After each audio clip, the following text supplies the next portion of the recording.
One of the most interesting things that I've learned as a medical intuitive after giving countless readings and to people around the world, something that was very surprising to me is that humans, we are deeply fragmented. This is something that was not taught to me as a child or in school, actually, and I did study biology. But I see parts of us and fragmented parts of us not in integration and wholeness as a leading cause of imbalances, not only in health, but in every area of our life. Hi, my name is Jordan Johnson. I'm a psychic medium from JoJoEmpathic.com. And in today's video, I'm going to go over one of the most powerful tools we can all utilize to help bring us into wholeness and integration. It's known as ShadowWork. Psychologist Carl Jung is one of the most common promoters of shadow work. He explains that the shadow aspect of ourselves is the part of ourselves that is hidden or repressed, tied to the unconscious mind. This includes repressed traumas, resentments, and needs and wants, our desires that we are unable to satisfy ourselves. One's shadow deeply runs from the primitive mind, the primitive self needing to get a need met for survival. The shadow aspect of your personality is completely different in public and at home. When we do shadow work, we begin to shine light on our darkness, our dark side, and we can integrate our dark side, not repress it, but allow it to become one with us, harmonizing ourselves and bringing us into a sense of wholeness and completion. After we've done shadow work, we're able to walk in our authentic truth. We're able to walk in our true self, our true light, rather than a persona that we've developed based on the inability to get a need met. You can do shadow work by bringing awareness to every time that you become triggered or any time that you respond more negatively or emotionally when you realize that you actually didn't want to respond that way. You didn't want to say that thing. This is an indicator that you're living through your shadow and you need to integrate. Carl Jung is most famously known from the quote. He explained that until you make the unconscious conscious, it will lead your life and you'll call it fate. So many are led by their shadow self, believing that it's their true self, believing that it's their spirit guides, that it's God, believing that it's their angels or destiny. However, the shadow really causes a polarized result, whether this is a polarized manifestation, dream, or vision. One will believe they're being led by light, but it really isn't. So when you begin shadow work, first get grounded, centered, and clear. You want to be in a mind state where you can be fully present and truly give awareness to the parts of yourself that are running your life that don't feel aligned with your truth. That's a hard decision at times, and many don't ever get to that point of allowing themselves to have that space to say, there's parts of me that I'm not happy with and I want to change it. Many people are unable to do that because of ego and because of pride. And a lot of times we're brought to our knees, we're brought into the dirt before we realize that our shadow is leading us. And then we are able to fully admit to ourselves that there's parts of us that need help, or more so parts of us that need integration. This is an individual responsibility. Nobody can do this for you. When you begin to do shadow work, I want you to connect with your heart, connect with your spirit. Your spirit, your light will guide you. So as you begin and intend to get into shadow work, you may begin to see emotions arise, different feelings arise in your body, twitches, pulses in your body. What's really important is you're going to start to see memories or experiences surfacing within your thoughts that are guiding you into your shadow work. So once these emotions arise, I want you to then begin to get into higher consciousness and view the situations from a higher standpoint. Understand that your dark side is trying to protect you and get a need met. So this, when you're in shadow work, it gives you the opportunity to tell your dark side that there is another way to get needs met. So when you're walking around in your day-to-day, you may not know how, but when you sit down and give awareness to it, truth may start to arise then, and you can see a different perspective that you're going about something this way to get a need met, but there is another way that's more rooted in love, not ego, to get the need met. And then you actively choose to walk in that light. You conversate with yourself. You conversate with your dark side. You're not afraid of the parts of you. And you make a vow to yourself that you are going to actively work towards taking actions in a different direction than how you've been managing your ship. Rooted in, again, love versus fear. Shadow work can take years for you to really come into a place of integration and wholeness. But don't let that discourage you from doing it. You want to start now, especially if you're feeling very pulled in different directions. I'm not a doctor, I can't prescribe or diagnose. You may feel very bipolar, unable to make decisions for yourself, always pulled over here, always pulled over here. A lot of times, deeply fragmented people begin to develop what we know in today's society as psychological disorders. And again, this is because the shadow produces polarization. Things are not black and white. It's not that easy. Unity is truly where we have happiness, peace, and contentment. That's when we have unity and when we feel one with ourselves, with spirit, and all around us is when we can really be in our authentic true self. So I'm going to give you an example of a woman. Her name is Megan, and I'm going to share her story and give examples on how shadow work has really helped her to integrate herself. So Megan grew up in a male-dominated family.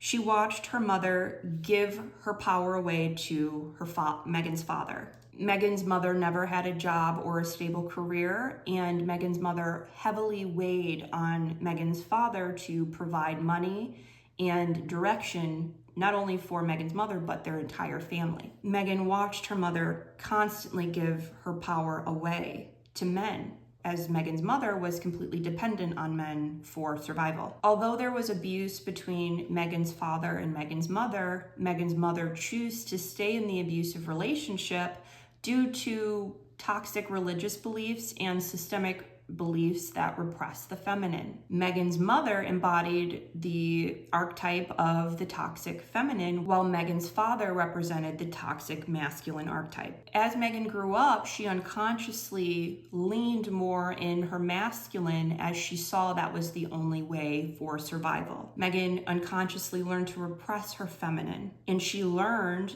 through adapted behaviors to think more logically in order to survive. She repressed her faith-based thinking, and with the left brain became more logical and egotistical as an adult. This led her into developing patterns of chronic fear-based thinking. Her shadow developed this belief or concept that men would come and save her and provide for her needs financially, emotionally, and in every area of her life. Megan began to develop self-sabotaging patterns, so every time that Megan began to have work success or career accomplishments, she would self-sabotage herself and bring herself 2 steps backwards, which unconsciously would put her in a situation to then seek men to help her out of the situation and save her. Because Megan grew up poor, there was never enough to eat. Megan went hungry a lot of the time and also developed improper nutrition. Her shadow began to develop and cause her to be led by overeating. She would gorge on food anytime there was a surplus, subconsciously or unconsciously not really knowing when that next meal would come or when the next surplus of food would come. It's through repeat experiences that your brain begins to be reinforced in a direction, and that's a very neutral state. So if you lean towards your shadow, you're going to develop these patterns through your negative experiences in your shadow. If you reinforce your mind in your light, you begin to then go and operate in that direction. Megan, as an adult, struggles deeply with relationships. Many people tell her that, Megan, you're always looking for something wrong in people, and she denies that. Megan is manipulative, but very subtly. And as an adult within relationships, she suppresses her true self just to fit in. Megan lives through her false self and develops this pattern of being a people pleaser just to feel accepted by others. From these behavioral patterns, she sees a psychologist who diagnoses her with multiple personality disorder. In front of one person, she's this way. In front of another person, she's this way. But when she's home in her true self, it's completely different than both of these personalities in outwardly appearance. Megan does this behavior because she so desperately feels a need for acceptance and to be liked and accepted by others. In Megan's family, she's the black sheep of her family. She is the scapegoat, the truth seeker. Her parents are emotionally detached. Her parents could never provide for her or any of their children a healthy emotional attachment style. Megan's mother raised Megan to not say certain things, don't wear certain things, don't be your true self.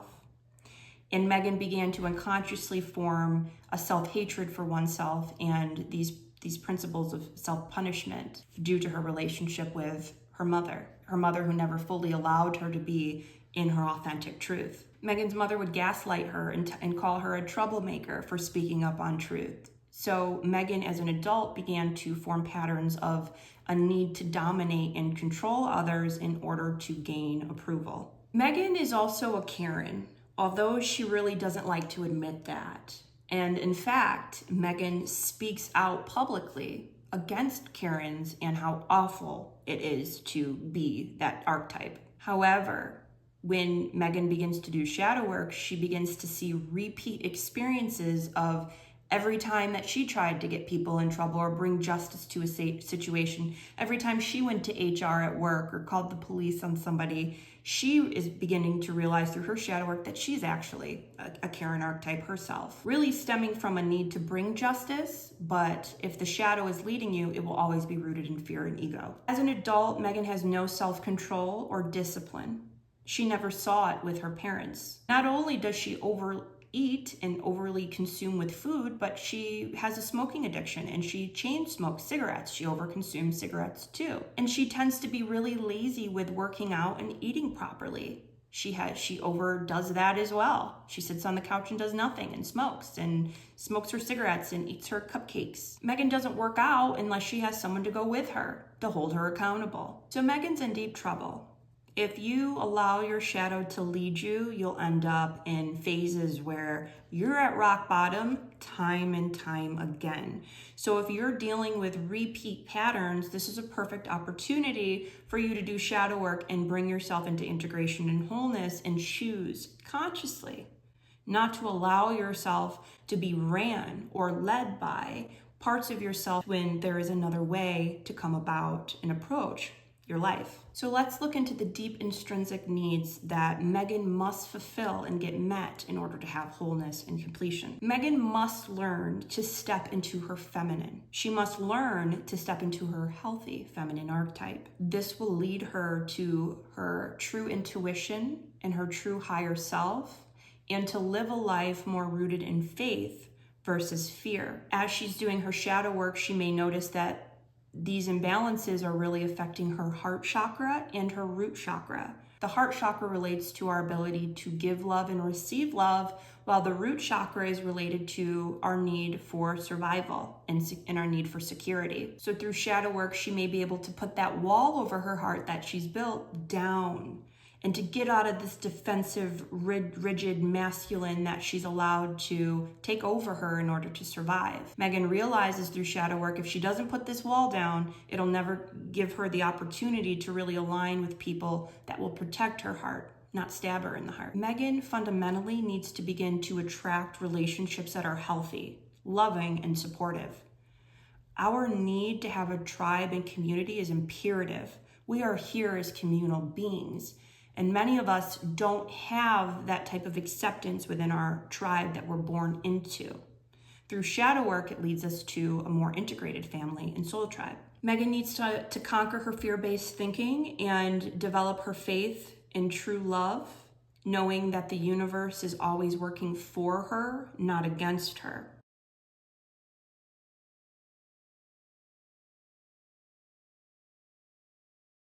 The healthy feminine is independent, actually, and doesn't always have to hustle to get those needs met. The healthy feminine archetype actually manifests from a place of stillness, and everything begins to fall into her lap.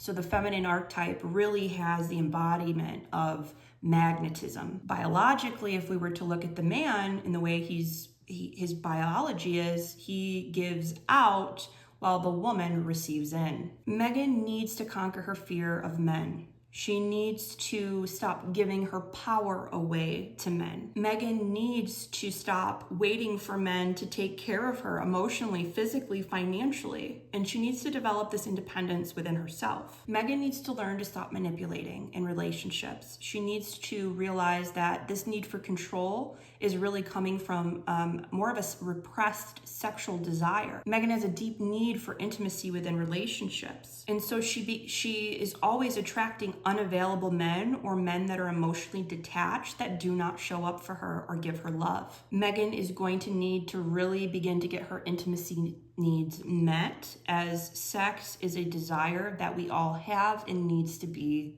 fulfilled. In relationships with other people, Megan has to really begin to walk in her true self, even if people judge her or don't like her. This will help her to heal the multiple personalities that she's allowed to wreak havoc on her entire life. So this is where we start to see success for Megan. She begins to shine light on all of these parts of herself. She realizes that the shadow is not really her truest light, isn't her truest self, and that there are other ways to get these needs met. She vows to herself, she marries herself, and begins to allow her light to lead herself. Megan chooses to stop thinking and operating from the perspective of a logical, fear-based man. Through shadow work, Megan no longer waits around for someone else to pay her bills or give her emotional stability or help her get to the gym. Through shadow work, Megan stops people-pleasing, and she actually begins to set boundaries and healthy boundaries within relationships and men. She realizes that she shouldn't just overgive, overshare, and just give her trust freely. She begins to develop this confidence in herself and love for herself and says, from this point forward, men are going to have to earn my trust. It's not just given. Through shadow work, we really begin to develop our true self identity. We become more confident, more convicted, and clear. Megan vows to herself she's no longer just going to give herself away so that she's not alone. She now demands that every man she dates show up with reciprocity, love, and faith. Megan understands her deep urgency for emotional intimacy and connection within relationships. From this place of wholeness and completion and letting her wall over her heart down, she allows herself to be vulnerable and allows herself to begin to attract new individuals, regardless of past experiences of being hurt by others. And she actually begins to attract others that support her cause and praise who she truly is versus telling her that she should repress who she truly is. Megan realizes that her manipulation within relationships was really stemming from the toxic masculine aspect of herself to conquer and divide. She makes a vow and promises herself that as she's working on her integration, she no longer is going to go out and seek relationships. She's going to let the true ones just fall into her lap. Megan begins to accept the feminine, the healthy feminine, and begins to become more independent. And this includes her self-discipline and control in eating and working out. Through shadow work, Megan's able to learn how to fully nourish herself from herself and through herself. Megan starts to work out and exercise every day, Monday through Friday, because that's the vow to herself. And she begins to be really surprised at how just 30 minutes of exercise 5 days a week really turns her life around and helps her to become more empowered and disciplined. Through shadow work, Megan's able to overcome her scarcity mindset, realizing that the negative experiences in her life are no longer going to run her. She's going to see every negative opportunity or a time that she goes without as an opportunity to observe, learn a lesson, and evolve. Megan, through shadow work, is always actively becoming more aware of every time that her mind starts to go towards a more scarcity or lack mindset, and she corrects it. Now that Megan is finally able to be more stable with herself and her money, she's able to afford stable grocery shopping and the proper nutrition. Megan also realizes that her need for overconsumption, her need for intimacy is really stemming also from a repressed sexual desire. She realizes that her need to overconsume food is really tied to hunger and thirst, which is also tied into our sexual needs. Through shadow work, Megan's able to realize that she's able to salivate and to get wet herself. She doesn't need anybody for that. Megan realizes through shadow work, she doesn't need anybody to help her feel good or to get that dopamine hit. she can get it herself.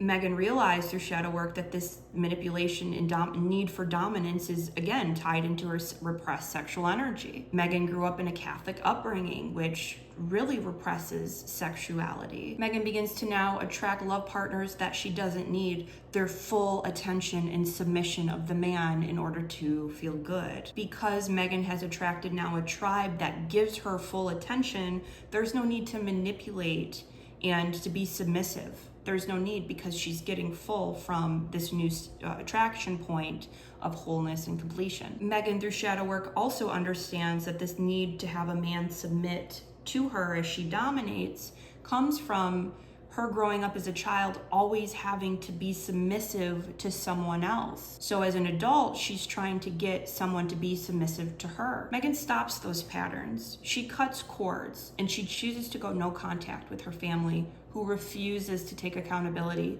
for their own shadow. Through all of this shadow work, Megan has finally attracted her conscious community and feels a sense of belonging within a tribe. She can now fully walk in her light, in her truth, and most importantly, she's able to express her true one voice, her voice of truth, her femme. And Megan realizes that she's able to get her needs met and her desires met from within her. Thank you.